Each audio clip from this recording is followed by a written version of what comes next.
প্রবল বৃষ্টিতে ভয়াবহ বন্যা, আর সেই বন্যার পানিতেই খামার থেকে বেরিয়ে গেছে প্রায় ৯০০টি সাপ। এমন ঘটনায় আতঙ্কে দিন কাটছে চীনের দক্ষিণাঞ্চলের গুয়াংশি ঝুয়াং অঞ্চলের বাসিন্দাদের। হেংঝো শহরের একটি সাপের খামার থেকে এসব সাপ পালিয়ে যায়। ভারী বর্ষণে একটি বাঁধ ভেঙে আশেপাশের এলাকা প্লাবিত হলে ক্ষতিগ্রস্ত হয় খামারটি। সেখান থেকেই সাপগুলো বন্যার পানিতে ছড়িয়ে পড়ে। স্থানীয় প্রশাসন জানিয়েছে, পালিয়ে যাওয়া সাপগুলোর বেশিরভাগই বিষহীন, তবে এরই মধ্যে একাধিক ব্যক্তি সাপের কামড়ে আহত হয়েছেন। তাদের দ্রুত হাসপাতালে ভর্তি করে চিকিৎসা দেয়া হচ্ছে। দেইওয়েং গ্রামের কমিটির প্রধান উজি বলেন, বন্যার স্রোতে অধিকাংশ সাপ ভেসে গেছে।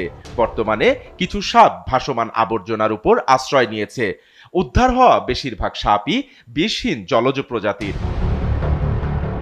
এদিকে পাশের কয়েকটি গ্রামের বাসিন্দারা স্বেচ্ছাসেবী সাপ ধরার দল গঠন করেছেন। মাছ ধরার জাল সহ বিভিন্ন সরঞ্জাম ব্যবহার করে সাপগুলো খুঁজে বের করার চেষ্টা চলছে।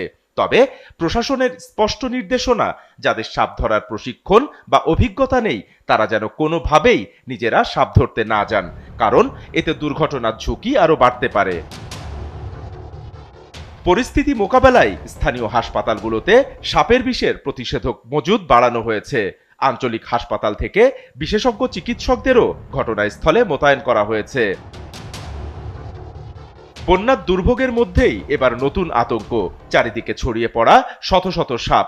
পরিস্থিতি নিয়ন্ত্রণে প্রশাসন ও স্থানীয়দের সম্মিলিত অভিযান অব্যাহত রয়েছে। SATV digital.